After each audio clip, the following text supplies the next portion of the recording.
بسم اللہ الرحمن الرحیم۔ آج ہماری فقہ الحلال کی اس ہفتے کی آخری کلاس ہے اور مجموعی طور پر یہ 10ویں کلاس ہے۔ آج سے ہمارا جو موضوع شروع ہو رہا ہے اس کا بھی کچھ نہ کچھ تعلق پچھلے موضوعات کے ساتھ ہے، اور یہ بھی ایک خالص علمی باتیں اور خالص علمی نکات ہے۔ ابھی تک ہم باقاعدہ اپلیکیشن اور جدید صورتوں کی طرف نہیں آئے، معاصر اور جدید ماڈرن صورتوں کی طرف نہیں آئے۔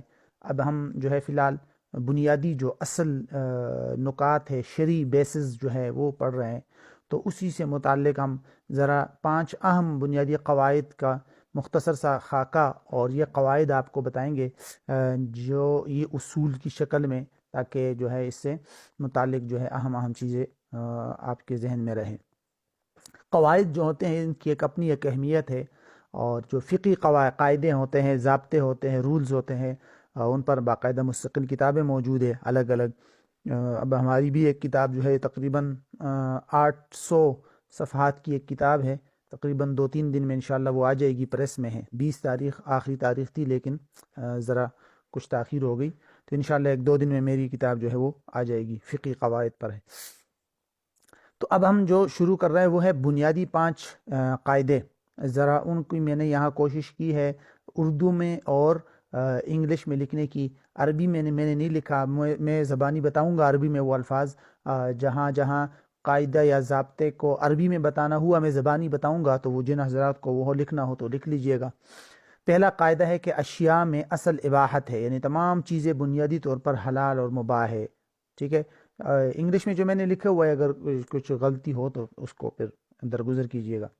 دوسرا قاعدہ مشتبہات اور ڈاؤٹ فل تھنگس کے بارے میں، اس کے بارے میں ہم نے کچھ نہ کچھ باتیں پہلے پڑھی تھی، لیکن یہاں 2-3 باتیں مزید۔ تیسرا قاعدہ جو ہے وہ دفع حرج، تکلیف کا دور ہونا، شریعت کے اندر تکلیف نہیں ہے، یہ ہے نا، خود ہمارے زبان زد عام قاعدہ ہے، شریعت کے اندر کوئی تکلیف نہیں ہے۔ چوتھا قاعدہ جو ہے وہ ہے کہ قلیل معاف ہے، یعنی کم مقدار جو ہے وہ معاف ہوتی ہے، اس کی حقیقت کیا ہے۔ اور یہ جو ہمارے پچھلی باتوں کے اندر بار بار ایک لفظ آ رہا تھا، changing of nature, changing of nature, انقلابی ماہیت، استحالہ، وہ کیا چیز ہے، ٹھیک ہے۔ تو یہ بنیادی 5 بہت اہم نکات ہے، اور اس کے بارے میں انشاءاللہ ہم کچھ تفصیل عرض کریں گے جتنی بھی ہوں گی۔ آج کوشش کرتے ہیں کہ پہلے دونوں ہو جائے، تاکہ کم از کم۔ سب سے پہلے قاعدہ دیکھتے ہیں ہم، قاعدہ نمبر 1 کہ اشیاء میں اصل اباحت ہے۔ اس کو عربی میں اس قاعدے کو یوں تعبیر کیا جاتا ہے، یوں لکھا جاتا ہے، الاصل فی الاشیاء الاباحہ، ٹھیک ہے، کہ اوریجنلی طور پر تمام چیزیں مباح اور حلال اور پاک ہے، ٹھیک۔ اس بارے میں ہم 4 بنیادی باتیں پڑھیں گے۔ ایک کہ اس قاعدے کا مختصر سا تعارف، 2-3 نکات کی شکل میں مختصر سا تعارف کروں گا۔ نمبر 2، اس قاعدے کے بارے میں فقہاء کی مختلف آراء، بہت ہی تفصیلی قاعدہ ہے یہ، بہرحال لیکن مختصر میں بتاؤں گا اشارات وغیرہ میں، تاکہ پھر 3 ایسی الگ قاعدے ہیں، وہ بھی ان ایسے ضابطے ہیں الف با اور جیم جس کا اس قاعدے کے ساتھ خاص تعلق ہے، لیکن وہ اس سے مستثنا ہے، وہ صورتیں اس قاعدے میں داخل نہیں ہے، اس کو بھی بتائیں گے۔ اور نمبر 4 پہ پھر اس قاعدے سے متعلق موجودہ زمانے میں ہم اس قاعدے سے کیسے فائدہ اٹھا سکتے ہیں، اور اس کے اہم ضابطے یا رولز کیا ہے۔ سب سے پہلے ہم دیکھتے ہیں کہ اس قاعدے کا مختصر سا تعارف کو دیکھ لیتے ہیں۔ یہ جو قاعدہ ہے بہت مشہور قاعدہ ہے، اور بہت سی فقہی کتابوں کے اندر یہ قاعدہ موجود ہے کہ اشیاء کے اندر اصل اباحت ہے۔ اس کا مطلب اور مفہوم یہ ہے کہ اس دنیا کے اندر جتنی بھی چیزیں اللہ تعالیٰ نے پیدا کی ہے، وہ اپنی اصل نیچر میں اور اوریجنلی طور پر وہ چیزیں انسانوں کے لیے حلال اور مباح ہے۔ لہٰذا ہر انسان اس دنیا کی کوئی بھی چیز کھانا چاہے کھانے کی ہو، پینا چاہے اگر پینے کی ہو، پہننے کی ہے تو پہن سکتا ہے، لگانے کی ہے تو لگا سکتا ہے، سواری کی ہے تو سواری کے لیے استعمال کر سکتا ہے۔ اس دنیا کی جتنی بھی چیزیں ہیں ہر انسان کے لیے وہ حلال اور مباح ہے۔ یہ اس قاعدے کا یعنی ترجمہ آپ سمجھ لیں آپ۔ ٹھیک ہے، لیکن یہاں اس کے تعارف کے اندر ہی آپ دو تین نقطے مزید سمجھ لے.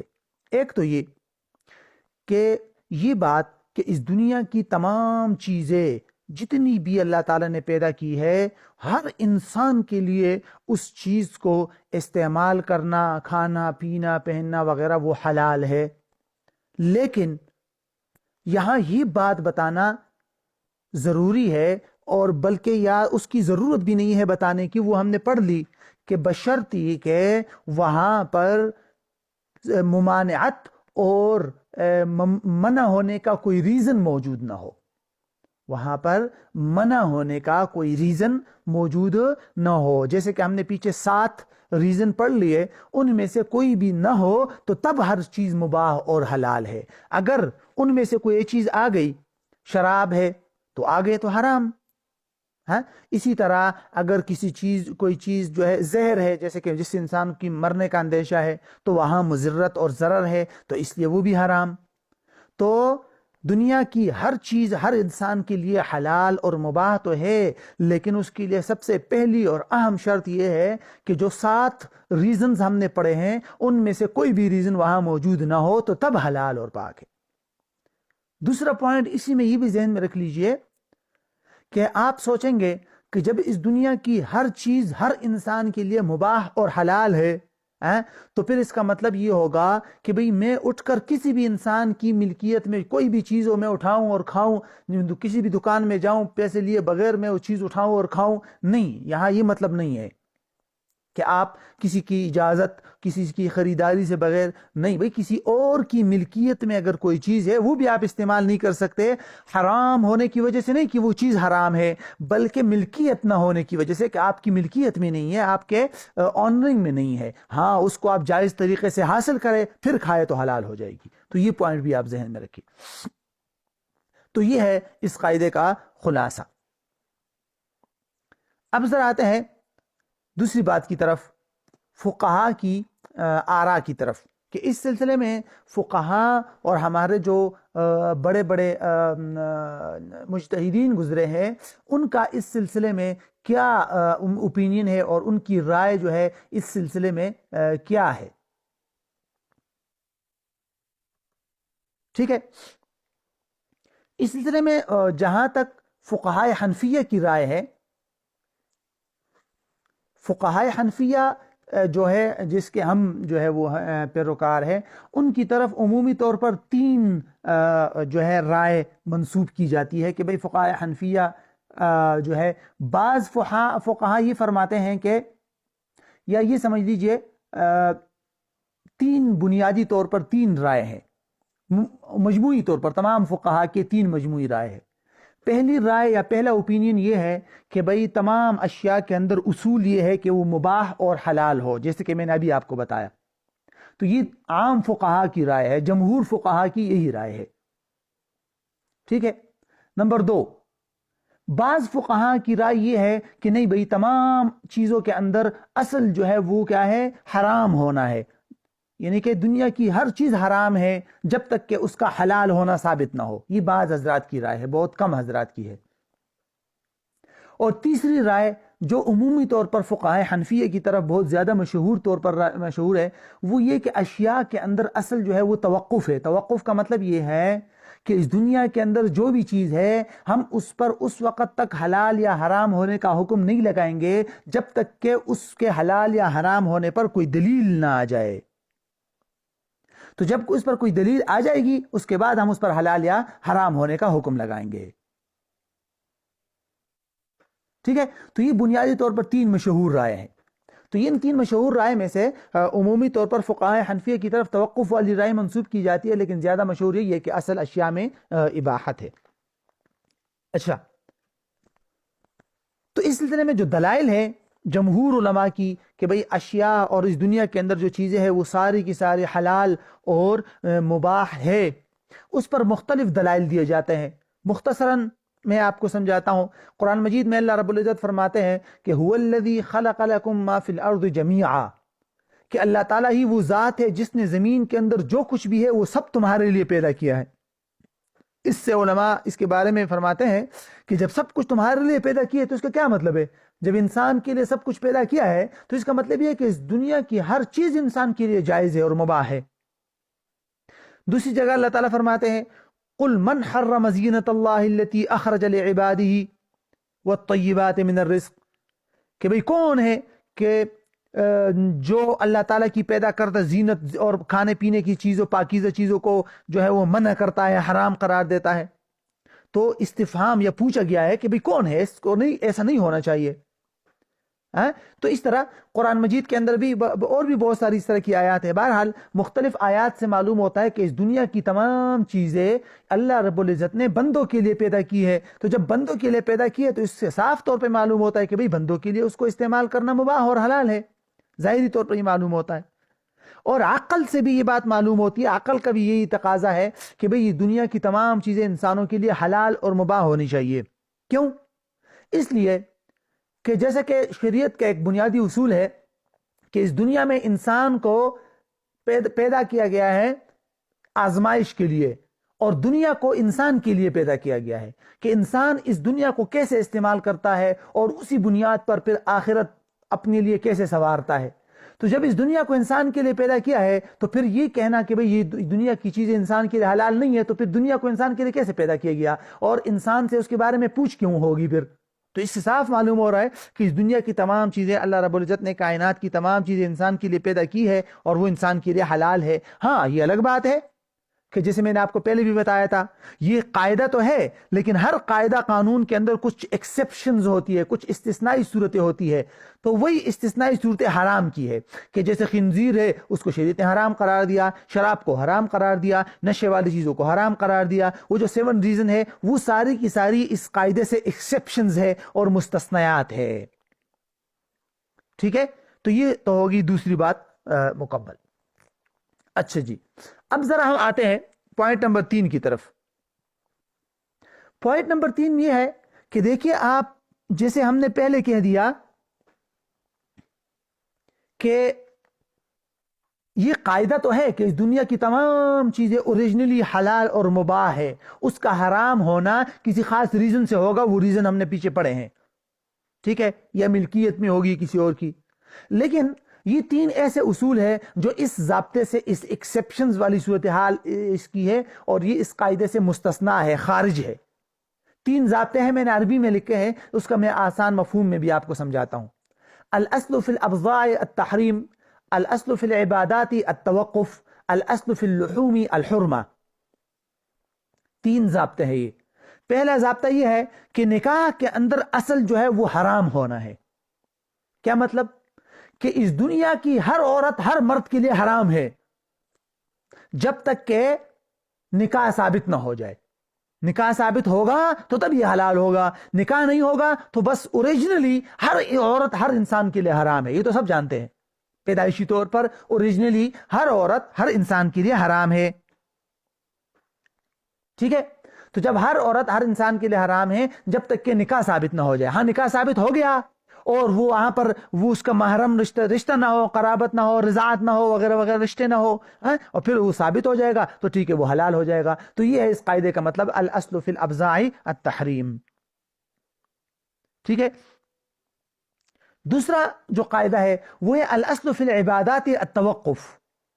بعض علماء نے یہ قاعدہ ذکر کیا ہے کہ بھئی جو عبادات ہے نا، نماز ہے، روزہ ہے، حج وغیرہ وغیرہ، یا اس طرح اور عبادت ہے، اس کے اندر اصل اصول یہ ہے کہ انسان وہاں حلال یا حرام ہونے کا حکم نہ لگائے جب تک کہ دلیل سے ثابت نہ ہو۔ یعنی کیا مطلب ہے اس کا؟ مطلب یہ ہے کہ کوئی بھی انسان اپنی عقل سے کسی چیز کو یہ نہیں کہہ سکتا کہ یہ کام عبادت ہے، اس کے لیے شرعی دلیل ضروری ہے۔ شریعت ہمیں بتائے گی کہ یہ کام عبادت ہے تو ہم کہیں گے ہاں عبادت ہے۔ اگر شریعت نے کہہ دیا یہ کام عبادت نہیں ہے تو وہ عبادت نہیں ہے۔ شریعت نے اگر کسی چیز کے بارے میں کچھ نہیں کہا تو ہم اس کو نہیں کہہ سکتے کہ یہ عبادت ہے، کیونکہ عبادت کی کیا ہے وہی شریعت ہمیں بتائے گی، ہم تو نہیں بتا سکتے اپنی طرف سے۔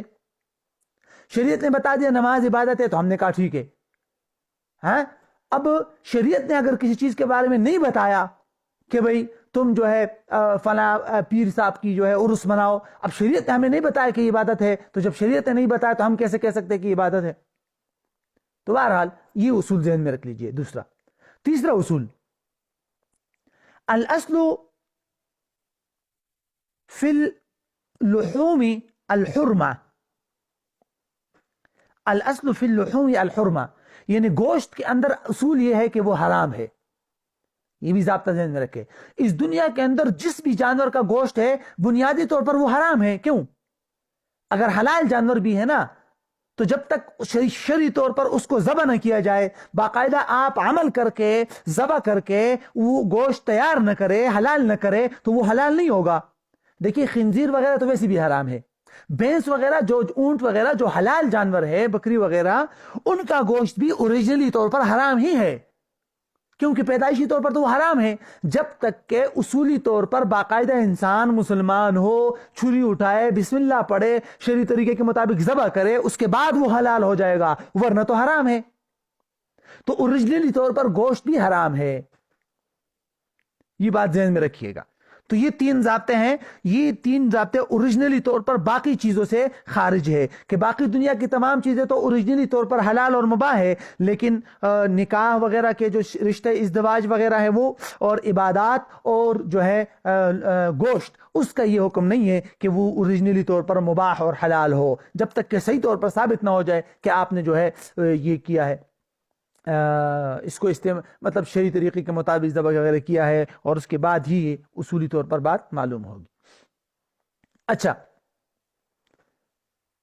اب آتے ہیں پوائنٹ نمبر 4 کی طرف، کہ اشیاء میں اصل جو ہے وہ یعنی اس قاعدے کے موجودہ زمانے میں ہم اس قاعدے کو کیسے اپلائی کر سکتے ہیں، یا موجودہ زمانے میں چند نکات کی شکل میں ہم اس قاعدے کو اپنے پاس نوٹ کرنا چاہیں چند چھوٹے چھوٹے پوائنٹ میں، تو وہ کون سے اہم پوائنٹ ہے جس کو آپ سامنے رکھیں گے تو اس قاعدے کی اپلیکیشن کر سکتے ہیں آپ.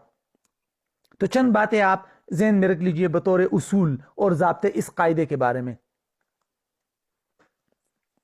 پہلا نقطہ تو یہ ذہن میں رکھے کہ یہ قاعدہ وہاں پر اپلائی ہوگا یا وہاں پر لاگو ہوگا جہاں پر کسی چیز کے حرام ہونے پر کوئی دلیل موجود نہ ہو.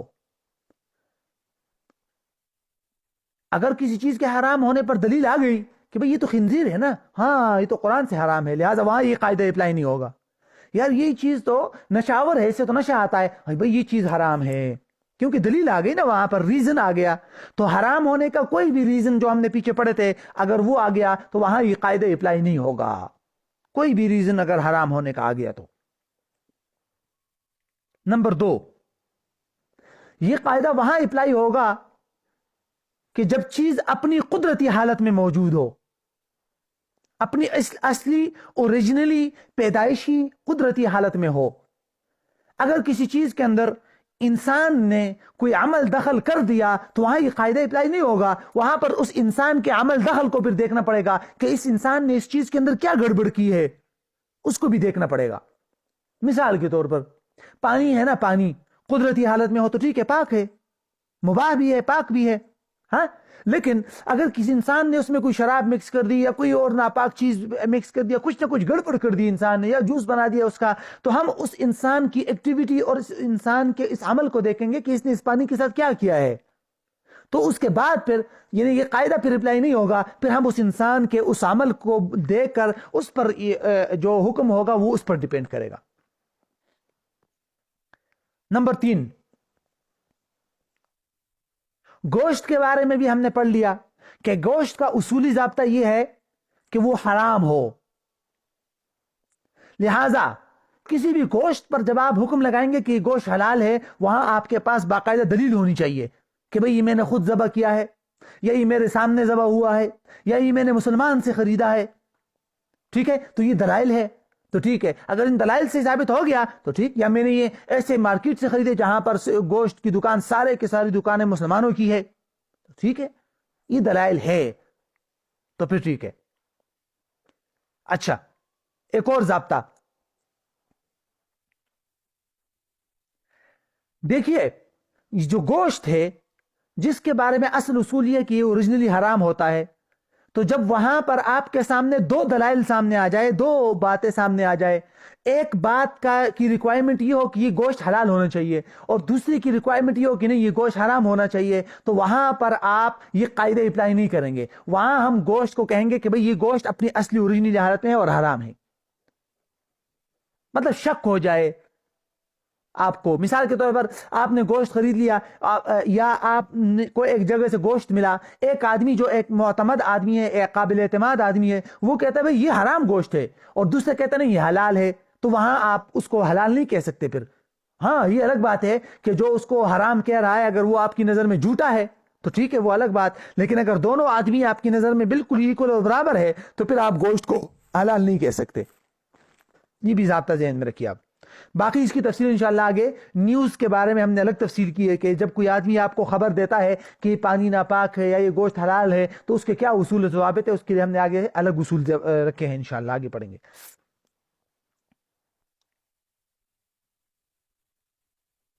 اچھا، جب کسی چیز کے بارے میں شک ہو جائے، شک، محض شک ہو کہ بھئی یہ چیز حلال ہے یا یہ حرام ہے، شک ہو جائے، یا یہ چیز اپنی اصلی حالت میں تو ٹھیک ہے لیکن اس میں کوئی حرام جز یا کوئی حرام انگریڈینٹس تو یوز نہیں ہوا، تو وہاں پر جو قاعدہ اپلائی ہوگا وہ آگے قاعدہ نمبر 2 ہے، وہ آگے آئے گا انشاءاللہ. یہ دیکھیے مشتبہات والا، وہ وہاں پر وہ والا قاعدہ اپلائی ہوگا انشاءاللہ، اس کو ہم پڑھیں گے. اچھا، طہارت اور نجاست، پاکی اور ناپاکی کے بارے میں بھی یہ ضابطہ ذہن میں رکھیے کہ تمام اشیاء کے اندر اصل اصول یہ ہے کہ وہ پاک ہو.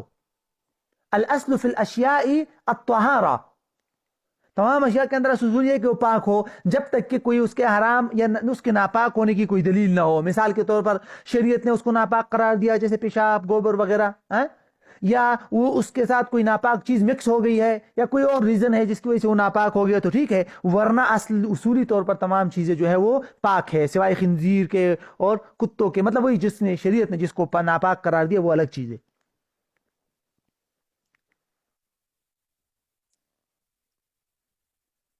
اچھا، اسی طرح علماء نے یہ بھی لکھا ہے، یہ بھی ذہن میں رکھ لیجئے کہ جس علاقے میں اکثریت آبادی مسلمانوں کی ہو، ہاں، اور وہاں آپ گوشت خرید لے کسی سے، ٹھیک، تو وہاں آپ اس قاعدے کو اپلائی کر سکتے ہیں کہ بھئی ٹھیک ہے یہ گوشت حلال ہوگا کیونکہ اکثریت آبادی مسلمانوں کی ہے. ہاں، اگر اکثریت آبادی کسی کافروں کی ہے، یا جیسے ہمارے علماء ہیں نا وہ ملٹی نیشنل کمپنیوں کے بارے میں، جو یورپ کی کمپنیاں ہوتی ہے، تو جب ملٹی نیشنل کمپنیوں کی جو چکن وغیرہ ہوتی ہے یا ایسی چیزیں ہوتی ہے اس کے بارے میں علماء عمومی طور پر احتیاط کرتے ہیں نا، اور منع کرتے ہیں باقاعدہ، جب تک یہ ثابت نہ ہو کہ بھئی یقینی طور پر کہ یہ جو چکن ہے یا جو بھی گوشت وغیرہ ہے یہ باقاعدہ انہوں نے حلال مسلمان رکھے ہوئے ہیں اور حلال طریقے کے مطابق کام کر رہے ہیں تو ٹھیک ہے. ورنہ یا آج کل ہمارے یہاں پاس جو حلال تصدیقی ادارے اور انسٹیٹیوشن آ گئے ہیں نا، انہوں نے اگر کسی جگہ کا آڈٹ کر کے اور باقاعدہ مہر لگا دیا کہ ہاں ٹھیک ہے بھئی ان کا یہ چیز ٹھیک ہے، تو یہ ایک اہم یعنی سہولت ہے مسلمانوں کے لیے، بہت بڑی سہولت ہے. پاکستان میں سنہا ہو گیا، حلال فاؤنڈیشن ہو گئے، اس طرح کے چند اہم اہم حلال انسٹیٹیوشن ہے. انشاءاللہ آخر میں جائیں گے تو تعارف کریں گے کچھ نہ کچھ اہم انسٹیٹیوشن کا کہ کون کون سے حلال انسٹیٹیوشن ہے، تو ان کے مہر کو دیکھ کر ہی کافی ہے، آپ بس چیز استعمال کر سکتے ہیں. ٹھیک ہے کہ بس صرف مہر دیکھ لیا جائے کہ بھئی ہاں ٹھیک ہے فلاں انسٹیٹیوشن کا ہے، انہوں نے آڈٹ کیا ہے تو ان پر ہمیں اعتماد ہے. تو قابل اعتماد ایسے ادارے کون سے ہیں وہ انشاءاللہ کچھ نہ کچھ اس کے بارے میں بلکہ مختلف ممالک میں کوشش کریں گے کہ مختلف ممالک کے کون سے مشہور انسٹیٹیوشن ہے، حلال تصدیقی ادارے ہیں، اس کو دیکھیں گے. تو بہرحال تو یہ خلاصہ ہے، اس کو آپ پڑھ لیجئے گا. تو ان باتوں کا خلاصہ یہ ہے، یہ میں نے آپ کو بھیجا ہوا، اس کو دیکھ لیجئے. اب ذرا ہم آگے والا قاعدہ شروع کرتے ہیں. قاعدہ نمبر 2. اس قاعدہ نمبر 2 کا مطلب ہے شبہات سے احتراز، مشتبہات سے احتراز. یہ قاعدہ اگر آپ کو یاد ہو تو ہم نے کچھ جو ہے وہاں پڑھا تھا، احادیث کے سلسلے میں کچھ نہ کچھ پڑھا تھا. یہ تو اس کے بارے میں آپ یہ 3 نکات ذہن میں رکھیں، بہت اہم پوائنٹ ہے. اگر چیز کی تفصیل ہم پیچھے پڑھ چکے ہیں کہ شبہ یا مشتبہات کا کیا مطلب ہے، مشکوک چیزوں کا کیا مطلب ہے، اور اس کے درجات کیا ہے، کیٹیگریز، اس کی کتنی کیٹیگری ہے، اور نمبر 3 کہ پروڈکٹس کے بارے میں اگر شبہ ہو جائے تو وہاں ہم کن اصولوں سے کام لے سکتے ہیں، بنیادی اصول. ٹھیک ہے، یہ 4 ہے.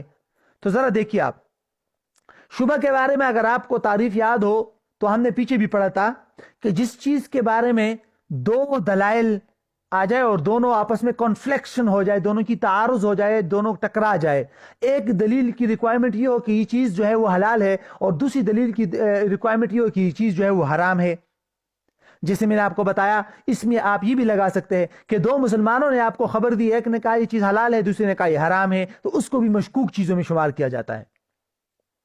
یا دوسری سچویشن کیا تھی مشتبہات کی، مشکوک چیز کی؟ کیا مطلب میں نے بتایا تھا کہ ایک چیز ہے وہاں وہ آپ نے خرید لی، وہ جو مارکیٹ ہے وہ چونکہ کفار کی ہے، یا وہاں کچھ نہ کچھ کافر لوگ بھی ہے، ان کے مارکیٹ مسلمانوں کی بھی ہے، تو اس وجہ سے آپ کو کچھ نہ کچھ شک ہو گیا، وہم ہو گیا، شبہ ہو گیا، شک ہو گیا کہ ڈاؤٹ فل کہ بھئی اس پروڈکٹس کے اندر کہیں کوئی حرام انگریڈینٹس تو نہیں ہے. تو اس کو کہتے ہیں شک یا شبہ. تو ایسی چیزوں کو مشکوک اور مشتبہات کہتے ہیں. یہ پیچھے ہم نے پڑھا بھی تھا. اب ذرا آتے ہیں دوسرے پوائنٹ کی طرف. دیکھیے میں نے آپ کو یہ بات پیچھے بھی سمجھائی تھی کہ شک ہر انسان کو ہو سکتا ہے اور ہر جگہ ہو سکتا ہے. گھر کے اندر آپ ایک چیز پکائیں، آپ اس میں بھی شک ہو سکتا ہے. اگر کسی کو شک کی بیماری لگ گئی تو شک تو ہر جگہ ہے، لیکن شریعت میں ہر شک کو قابل اعتنا نہیں سمجھا گیا. شریعت میں ہر شک کا اس طرح اعتبار نہیں ہے کہ آپ جو ہے بس ہر جگہ یہ حکم لگائے کہ بھئی یہ چیز جو ہے سنو حرام ہو. نہیں، میں نے آپ کو 2 قسمیں بتائی تھی یا 2 کیٹیگریز بتائی تھی، اگر آپ کے ذہن میں ہو تو. پہلی میں نے کیا کہا تھا کہ ایسا شک یا ایسا شبہ جس کی کوئی ریزن نہیں ہے، ایسے ہی ہے بھئی آپ کے ذہن میں شک آ گیا، شبہ آ گیا، جس کے لیے کوئی دلیل نہیں ہے آپ کے پاس، جس کی کوئی ریزن نہیں ہے، بلا وجہ بغیر کسی ریزن کے، بغیر کسی دلیل کے آپ شک کرتے ہیں، تو یہ شک نہیں ہے. شریعت میں اس کو شک کہتے ہی نہیں ہے. شریعت میں اس کو وہم اور وسوسہ کہتے ہیں. اس کا شریعت میں کوئی اعتبار نہیں ہے. بلکہ شریعت میں وسوسے اور وہم کا علاج کیا بتایا گیا ہے؟ اس کی طرف توجہ نہ کرنا. بھئی جب کوئی ریزن نہیں ہے آپ کے پاس، آپ بلا وجہ آپ نے ایک مسلمان قصائی سے گوشت خریدا ہے اور آپ پھر بھی شک کر رہے ہیں کہ یہ حرام ہوگا. کیوں شک کر رہے ہیں؟ وجہ کیا ہے؟ جہاں سے آپ نے خریدا کیا وہ کافر تھا؟ نہیں، پھر بھی مجھے شک ہے، عجیب شک ہے. اس شک کا کوئی اعتبار نہیں، یہ محض وسوسہ اور وہم ہے. دیکھیے ایک حدیث میں آتا ہے نا، بخاری میں ہے شاید، حضرت عائشہ رضی اللہ عنہ فرماتی ہے، ایک حدیث میں آتے ہیں کہ سرور دو عالم صلی اللہ علیہ وسلم کے پاس کچھ لوگ آئے اور انہوں نے کہا کہ یا رسول اللہ، یہ جو لوگ ہیں، کچھ لوگوں کے بارے میں انہوں نے عرض کیا کہ یہ ہمارے پاس گوشت لے کر آتا ہے، لیکن ہمیں پتہ نہیں ہوتا کہ یہ لوگ گوشت ذبح کرتے ہوئے بسم اللہ پڑھتے بھی ہیں یا نہیں، تو کیا ہم وہ گوشت کھا سکتے ہیں؟ تو آپ صلی اللہ علیہ وسلم نے فرمایا سم اللہ علیہ وکلو، کہ بھئی تم بسم اللہ کر کے کھاؤ. تو کیوں بھئی جب یہ بتا دیا کہ آپ مسلمان لوگ آپ کے لیے گوشت لا رہے ہیں تو پھر شک کرنے کی کیا وجہ ہے؟ جب آپ کے پاس کوئی ریزن نہیں ہے شک کی، کوئی وجہ نہیں ہے، تو اس کی طرف توجہ نہ کرو. تو یہ پہلا درجہ ہے، پہلی کیٹیگری ہے، تو جس کا شریعت میں کوئی اعتبار نہیں. نمبر 2، دوسری قسم کا شک یا شبہ کا کیا مطلب تھا؟ جس پر باقاعدہ دلیل موجود ہو، کوئی نہ کوئی ریزن بھی ہو اس کا. مثال کے طور پر آپ نے جہاں سے گوشت خریدا ہے وہاں مارکیٹ میں اکثر جو ہے وہ غیر مسلموں کی گوشت کی دکانیں ہیں، اور جہاں سے آپ نے خریدا وہاں آپ کو پتہ نہیں ہے کہ بھئی یہ میں نے مسلمان سے خریدا ہے کافر سے، تو ہاں یہ اب وجہ ہے. اب وہاں آپ کو شک، یہ اس شک کا شریعت میں اعتبار ہے، دلیل آ گئی، ریزن آ گیا. یا آپ کو کسی نے بتا دیا کہ بھئی یہ پانی ناپاک ہے، اب آپ کہیں گے اوریجنلی تو ہر چیز پاک ہوتی ہے، لیکن آپ کو کسی نے بتا دیا نا، تو یہ ریزن ہے، کسی مسلمان نے آپ کو بتا دیا تو اس کی بات پر اعتبار کرے، لہٰذا یہ ریزن ہے. اب آپ اس پانی کو ناپاک سمجھے. مشہور دلیل آپ نے وہ حدیث پڑھی تھی نا، حضرت عدی ابن حاتم کی. سرور دو عالم صلی اللہ علیہ وسلم سے پوچھتے ہیں کہ میں اپنا کتا بیچتا ہوں تو میرے کتے کے ساتھ مجوسی کا کتا شامل ہوتا ہے اور دونوں جا کے شکار کرتے ہیں، پھر جب میں جا کے دیکھتا ہوں تو مجھے پتہ نہیں چلتا کہ یہ میرے کتے نے شکار کیا یا کافر کے کتے نے کیا. تو آپ علیہ السلام نے فرمایا نہیں کھاؤ.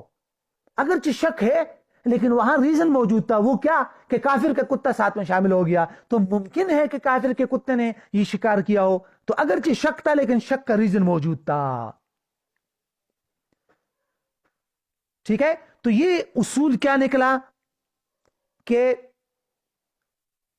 جہاں پر کوئی نہ کوئی ریزن ہو وہاں اس شک کا شریعت نے اعتبار کیا ہے، تو وہاں اس سے بچنے کا کیا حکم ہوگا، اس کے بھی بارے میں نے آپ کو اصول بتایا تھا کہ جو چیز اوریجنلی حرام ہے جیسے کہ گوشت وغیرہ ہے، تو وہاں اگر ایسی دلیل والی شک آ گئی، ریزن والی شک آ گیا، ڈاؤٹ آ گیا، تو اس کو حرام سمجھیں گے، واجب ہے بچنا۔ اور جہاں چیز اوریجنلی طور پر مباح ہو تو وہاں بچنا بہتر ہے، واجب نہیں ہے۔ یاد ہے؟ تو اس سے یہ ضابطہ بھی نکلتا ہے کہ شرعی ذبیحہ کے حوالے سے اگر کہیں پر شک ہو گیا تو وہاں پر تحقیق کرنا لازم ہے، موجودہ علماء کہتے ہیں نا، تو اس سے بچنا کیا ہے، لازم ہے۔ اچھا جی، اب ہم آتے ہیں آخر بات کی طرف کہ بھئی جو پروڈکٹس ہمارے سامنے آتی ہے، ٹھیک ہے، اور اس کے بارے میں ہمیں شک ہو گیا، ٹھیک، تو جب محض شک ہو گیا، اگر اس کا کوئی ریزن موجود ہے تو وہاں تو ہم وہی اپلائی کریں گے نا، پیچھے والا اصول۔ لیکن کوئی ریزن نہیں ہے اور ہمیں جو ہے پھر بھی شک ہو گیا کسی انگریڈینٹ، کسی پروڈکٹس کے بارے میں، تو وہاں یعنی ہمارے جو مفتیان کرام جن باتوں سے یعنی فائدہ لے کر اور جن چیزوں کو مد نظر رکھ کر جواب دیتے ہیں وہ یہ 4 چیزیں ہیں۔ ایک قاعدہ ہے، اگر آپ نے سنا ہوگا فقہ کے اندر، اذا اجتمع الحلال والحرام غلب الحرام، جب حلال اور حرام آپس میں جمع ہو جائے کا مطلب یہ نہیں ہوتا مکس ہو جائے، جمع ہو جائے کا مطلب یہ کہ جہاں آپ کو حلال اور حرام دونوں طرف برابر ہو جائے، یہ بھی امکان ہے کہ حلال ہو، یہ بھی امکان ہے کہ حرام ہو، اور اس کے حرام ہونے کی کوئی نہ کوئی ریزن بھی ہے، مطلب محض وسوسہ نہیں ہے، تو وہاں عمومی طور پر علماء احتیاطاً یہ کہتے ہیں کہ بھی حرام کو آپ ترجیح دو، کیونکہ احتیاط کا تقاضا یہی ہے کہ ہم اس چیز کو حرام قرار دیں اور اس سے بچے۔ لیکن اصول وہی ہم پیچھے والا اپلائی کریں گے جو پیچھے ہم نے پڑھا تھا کہ اگر چیز اوریجنلی جو ہے وہ حلال ہے تو اس کو ہم بچنا بہتر ہوگا، اور اگر چیز اوریجنلی حرام ہے اور اس کے بارے میں حلال ہونے بارے میں شک وغیرہ ہو گیا اور شک کی ریزن ہے تو پھر اس سے بچنا واجب ہوگا۔ بہرحال یہ ایک قاعدہ ہے۔ دوسرا ہے غالب گمان پہ عمل کرنا، یہ بھی آپ نے ضابطہ سنا ہوگا عربی میں کہ غلبۃ الظن بمنزلۃ الیقین یا الغلبۃ بمنزلۃ الیقین، کہ بھئی غالب گمان بھی یقین کے درجے میں ہے۔ کیا مطلب؟ دیکھیے، جہاں آپ کو شک ہو گیا کسی چیز کے حلال حرام ہونے میں، لیکن آپ کا غالب گمان یہ ہے کہ بھئی یہ چیز حلال ہے تو اس کو استعمال کرنے کی گنجائش ہے، یا غالب گمان یہ ہو گیا کہ یہ چیز حرام ہے تو پھر اس سے بچنا واجب ہے۔ مثال کے طور پر اس کو آپ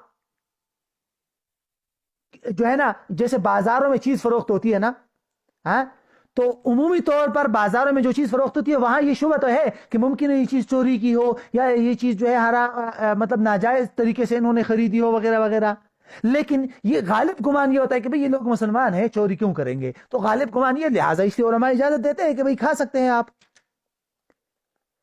یا یہ اس کو نا آپ گوشت پہ ذرا اگر آپ اپلائی کرنا چاہے کہ مسلمانوں کے بازاروں میں جو چیز بکتی ہے تو ہمارا غالب گمان یہی ہے کہ بھئی وہ پاک ہوگی، حلال ہوگی، تو استعمال کرتے ہیں ہم، لیکن جہاں اکثریت آبادی کفار کی ہو، مارکیٹ کفار میں اکثریت کی ہو، اور جہاں سے آپ خرید رہے ہیں وہاں بھی آپ کو پتہ نہیں ہے، تو وہاں غالب گمان پھر یہ ہے کہ بھئی یہ بھی کافروں نے ذبح کی ہوگی، تو وہاں بچنا واجب ہوگا، ضروری ہوگا۔ تو غالب گمان کی وجہ سے بھی شریعت نے بہت جگہ پر گویا کہ سہولتیں دی ہیں۔ اچھا، تیسرا پوائنٹ، یہ بھی ایک قاعدہ ہے جیم کے اندر کہ اصل حکم کو برقرار رکھنا، یہ بھی قاعدہ آپ نے سنا ہوگا، الاصل بقاء ما کان علی ما کان، اگر آپ نے سنا ہو کہ کسی چیز کو اوریجنلی حالت پر چھوڑ دینا۔ مثال کے طور پر پانی ہے نا، پانی اس کی اوریجنلی حالت یہ ہے کہ وہ پاک ہے، اب آپ کو 2 آدمی نے بتایا، ایک نے کہا کہ بھئی یہ ناپاک ہے اور دوسرے نے کہا کہ پاک ہے، تو وہاں علماء کہتے ہیں کہ اگر آپ کے ذہن میں کوئی غالب گمان نہیں ہے کہ کون آدمی سچ کہہ رہا ہے، بلکہ دونوں آپ کی نظر میں بالکل برابر ہے، یا دونوں کو آپ جانتے ہی نہیں ہیں، مسلمان تو ہے لیکن آپ کسی کو آپ ترجیح نہیں دے سکتے کہ بھئی کس کی بات میں مانوں، تو وہاں پھر علماء کہتے ہیں کہ اس چیز کی اوریجنلی حالت کو دیکھ کر آپ گنجائش ہے کہ اس پانی کو استعمال کرے کیونکہ پانی پاک ہے، اور اگر گوشت ہے اس کی اوریجنلی حالت چونکہ حرام ہے تو پھر اس پر حرام والا حکم لگائیں گے۔ تو اوریجنلی حالت میں یعنی جہاں پر اس طرح ڈاؤٹ ہو جائے، بالکل ایکول والی ہو دونوں طرف، حلال حرام کے بالکل ایکول ہو جائے، تو پھر ہم اوریجنلی حالت کی طرف آتے ہیں اس کی، اور اوریجنلی حالت جیسی ہوگی اس طرح عمل کرنے کی گنجائش ہے، اجازت ہے۔ آخری قاعدہ ہے دفع حرج، اس قاعدے کو مختلف الفاظ میں آپ نے فقہ کے قاعدوں میں پڑھا ہوگا، المشقۃ تجلب التیسیر، کہ شریعت میں مشقت جو ہے وہ آسانی لاتی ہے، یعنی جہاں کہیں لوگوں کے لیے بہت زیادہ مشقت ہو تو وہاں لوگوں کو سہولتیں دی جاتی ہے نا. جیسے کہ علماء کہتے ہیں نا کہ کنویں کے اندر اگر ایسا علاقہ ہے کہ جہاں بکریاں چرتی رہتی ہے کنویں کے آس پاس، تو وہاں لوگوں کو شک ہوتا ہے کہ اس کنویں کے اندر بکریے کی مینگنیاں وغیرہ گری ہوگی، تو عمومی طور پر علماء کیا کہتے ہیں کہ بھئی گنجائش ہے وہاں، تو اس سے بچنا ناممکن ہے. ہاں بچنا ممکن ہو تو الگ بات ہے. بہرحال باقی جو اس چوتھی والے پوائنٹ ہے نا، دفع حرج یا مشکل کو دور کرنا، وہ اگلے قاعدے میں انشاءاللہ تفصیل کے ساتھ آئے گا. قاعدہ نمبر 3 دیکھیے، دفع حرج، تو ریموول آف ڈیفیکلٹیز، تو وہ انشاءاللہ اس کے اندر وہ تفصیل